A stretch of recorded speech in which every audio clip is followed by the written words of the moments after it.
नमस्कार, मैं doctor Deepak Kumar Sharma, law for engineers code 132 और इसमें 5 मॉड्यूल हैं। 2 मॉड्यूल के नोट्स आप तक पहुंच चुके हैं मेरे वीडियो के भी द्वारा और पीडीएफ फॉर्म में भी।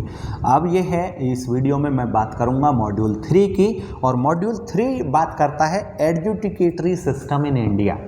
और इसमें जो चीज़ें हमसे अपेक्षा की गई है पढ़ने की और समझने की, वो हैं adjudicatory system in India as under the constitution and statutes, tribunals and commissions like competition and consumer protection commission, alternative dispute resolution, nature, scope and its type, arbitration and conciliation act 1996 and legal services authority act 1986।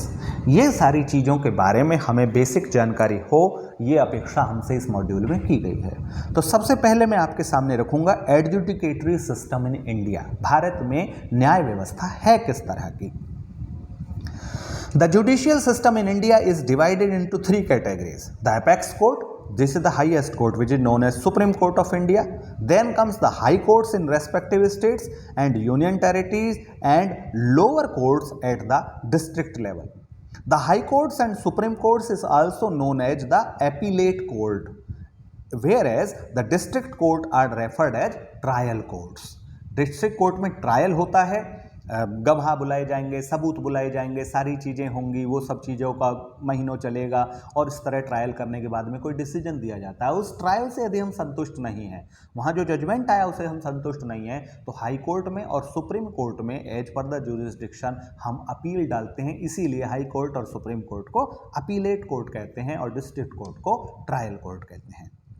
The Indian judiciary system is a single integrated system, and the subordinate judiciary, that is the lower courts, works under the control of respective high courts. With the help of this judicial system, the judiciary perform various functions like giving justice to the people, interpretation and application of laws, role in lawmaking, protection of rights, custodian or guardian of the constitution, and power to get its decision and judgment enforced, etc.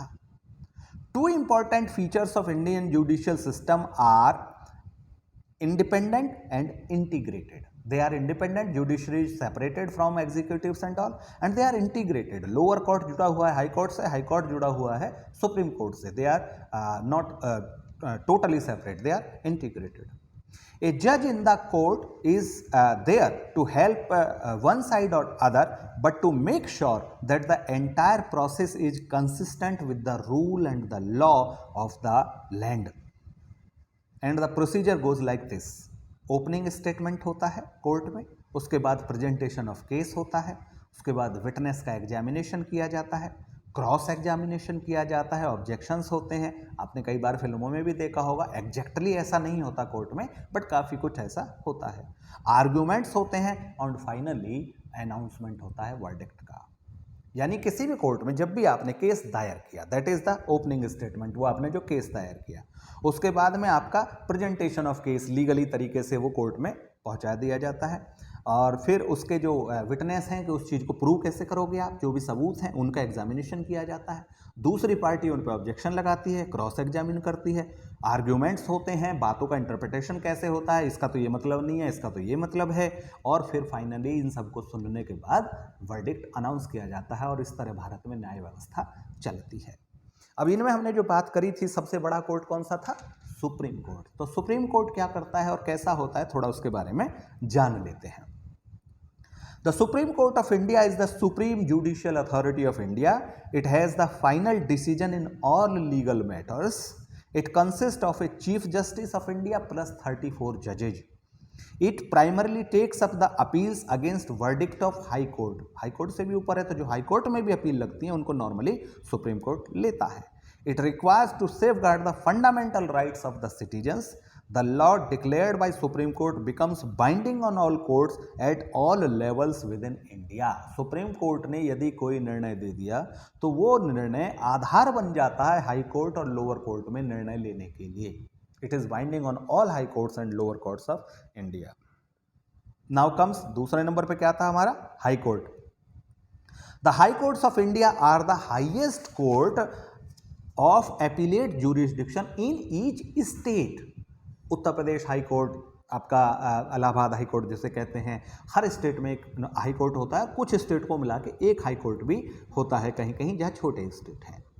The work of most high courts primarily consist of appeals from lower court and writ petitions jurisdiction. वो जो 5 writ की मैंने बात की थी module 1 में, आपको याद होगा, मैंडामस, हैबियस कॉर्पस, सर्शियोरारी, वो सब वगैरह का भी जो ज्यूरिडिक्शन वो हाई कोर्ट देखता है, और उसके अलावा जो लोअर कोर्ट की अपील होती हैं उनको भी हाई कोर्ट देखता है।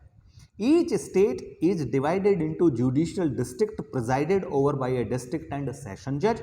He is known as a district judge when he preside over a civil case and is known as session judge when he preside over a criminal case. यदि कोई एक ही उसमें पता पड़ना चाहिए अब आपको कि डिस्ट्रिक्ट जज कौन है, वही आदमी है, लेकिन यदि वो सिविल केस के बारे में दे रहा है निर्णय तो then he is a district जज, और जब वो क्रिमिनल केस के बारे में उसको उसके कोर्ट में प्रस्तुत किया गया देन इज सेशन जज। ठीक है, तो और लोअर कोर्ट तो होती हैं जहाँ पे डीजे होता है, बहुत सारे वकील होते हैं, डीजे वो वाला नहीं, नाचने गाने वाला, डीजे इज डिस्ट्रिक्ट जज। तो वहाँ उसके बाद में वो सारे प्रोसीजर्स चलते हैं। आपने अक्सर किसी ना हर तरह कभी ना कभी कहीं ना डिस्ट्रिक्ट कोर्ट तो देखा ही होगा।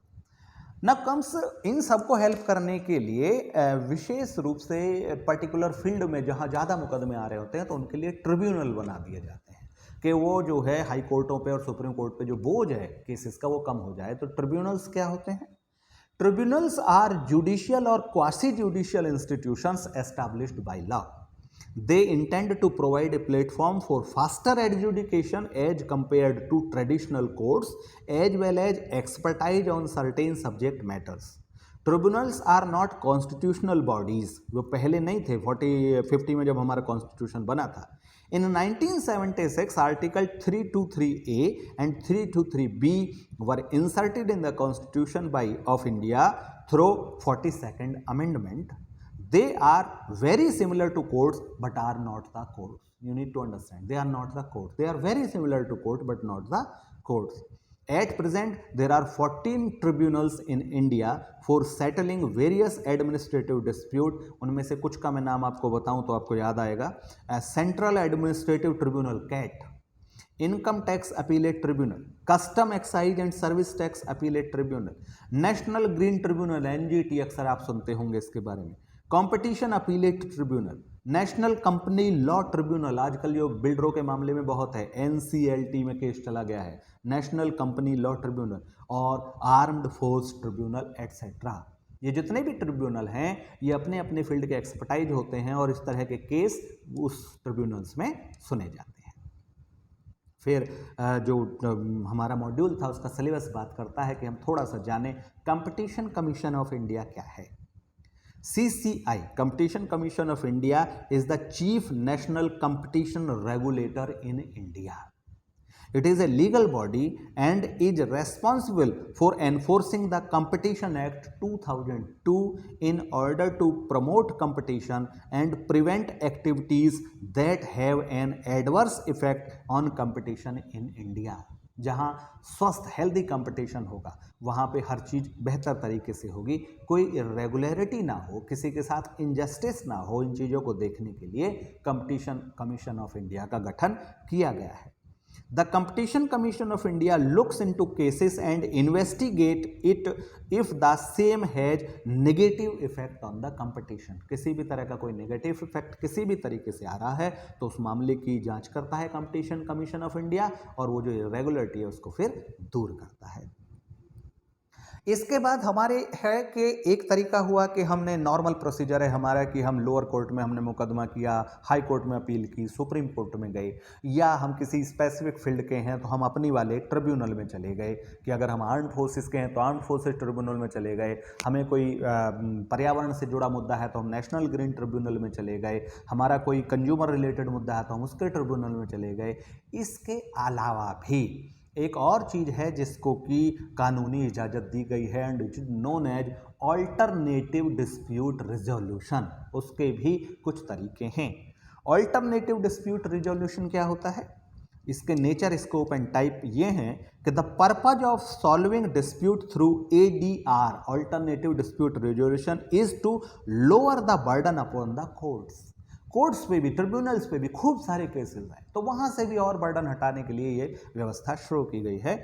It's provide early access and speedy trial to those cases which are more serious. In India, ADR is established based on Article 14 and Article 21 of the Constitution of India. बताएंगे, याद आ रहा है कुछ? Article 14 और 21 कहाँ है? आपकी फंडामेंटल राइट्स में, जहाँ पे आपको कुछ इक्वलिटीज और कुछ लिबर्टीज मिली हुई हैं, तो उनको सुनिश्चित करने के लिए ये ADR बनाया गया है। ADR is generally classified into at least 4 types। ADR क्या क्या है? नेगोशिएशन, यानी आपस में बात करी जाए, मीडिएशन, मध्यस्थता करी जाए, आर्बिट्रेशन, एक आदमी, न्यूट्रल आदमी बैठा दिया जाए और वो आपके बीच बैठ के न्याय निर्णय करे, एंड कोलैबोरेटिव लॉ। ये 4 चीजें हैं जो आपकी ADR का पार्ट है। अब इसमें इन चारों को भी समझ लेते हैं अलग अलग। What is arbitration?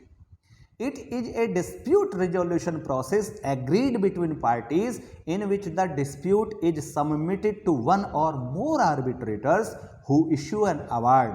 It allows the parties to resolve their dispute outside the state courts, that is without litigation. कोई वकील को फीस नहीं देनी है, कोई वकील कर भी रहे हैं तो वो कोर्ट के प्रोसीजर की तरह नहीं चलेगा। आउटसाइड कोर्ट एक एक्सपर्ट आदमी आर्बिट्रेटर के रूप में जो दोनों पार्टियों को एक्सेप्टेड होता है वो बिठा दिया जाता है, वो एक अवार्ड करता है, या हाई कोर्ट भी आर्बिट्रेटर नियुक्त करता है कई बार कई मामलों में, और वो हाई कोर्ट जो आर्बिट्रेटर आपको नियुक्त करता है वो आपका मामले का जो अवार्ड देता है, जो निर्णय देता है, वो दोनों पार्टियों पे बाइंडिंग होता है। मीडिएशन क्या है? In arbitration arbitrator listen to facts and evidence and renders an award, whereas in mediation, mediator helps the parties define and understand the issue and each side's interest। बहुत बार ये पता ही नहीं होता कि मुद्दा है क्या असल में और लड़ाई चल रही है, तो मेडिटेटर पहले उस इश्यू को समझाने की कोशिश करता है दोनों पार्टियों को कि इसके प्रोस एंड कॉन्स क्या है और मुद्दा असल तो ये है, और उसके बाद में फिर वो आगे की कार्रवाई चलती है। Parties present case, testify under oath, parties went feelings, वो अपनी जो भी भावनाएं वहाँ कहते हैं, टेल स्टोरीज, अपनी कहानी कहते हैं, engaged in creative problem solving, और वहाँ पे फिर इस तरह से प्रॉब्लम को सॉल्व किया जाता है। Unlike mediation, the arbitration process is binding on both the parties. जो आर्बिट्रेशन है वो तो जो अवार्ड दे दिएगा वो दोनों को मानना पड़ेगा। मीडिएशन में वो मध्यस्थता कर रहा है, इट इज़ नॉट नेसेसरी कि उसे माने, ज़्यादातर केसेस में मान लेते हैं लेकिन ऐसी बाध्यता कोई होती नहीं है। So mediation should almost always be the first step in working towards resolving a problem. पहली कोशिश हमारी मध्यस्थता के द्वारा प्रॉब्लम को सॉल्व करने की होनी चाहिए। नहीं होती है तो फिर आर्बिट्रेशन में जाएंगे, वहाँ नहीं होती है तो फिर कोर्ट तो है ही। एक वर्ड आया था कोलैबोरेटिव प्रोसेस। कोलैबोरेटिव प्रोसेस क्या है? The collaborative process is an out of court conflict resolution process in which the participant focuses their effort on reaching a mutually acceptable resolution. It is a newer type of ADR that mainly arises in divorce and family law. Each party hire a lawyer and along with other professionals such as financial expert or diverse coaches, the parties meet to negotiate an agreement. एक है कि court जो तय करेगा और एक है कि हम एक्सपर्ट रख लेते हैं और हम वहाँ पे ऐसी कोशिश करते हैं कि एक सेटलमेंट पे हम पहुँचने की कोशिश करते हैं। That is known as the collaborative process, कि वो लॉ से भी जुड़ा हुआ है, समाज से भी जुड़ा हुआ है। इन दोनों का जो कोलैबोरेशन टाइप का हुआ तो बीच की से जो स्थिति बनी, that is known as collaborative process. These things are there in your module 3 of this जो आपका लॉ कोड है 132, उसमें पढ़ा गया है। अभी भी इसमें शेष हैं आपके आर्बिट्रेशन एंड कॉन्सिलेशन एक्ट 1996 और लीगल सर्विसेज अथॉरिटी एक्ट 1986, जिनको मैं अगले वीडियो में आपके सामने प्रस्तुत करूंगा। ये था module 3 educatory system in India, basic concept of that and understanding by Dr. Deepak Kumar Sharma for the especially for the student of MIT School of Law, and otherwise this is helpful to any law student. Thank you very much.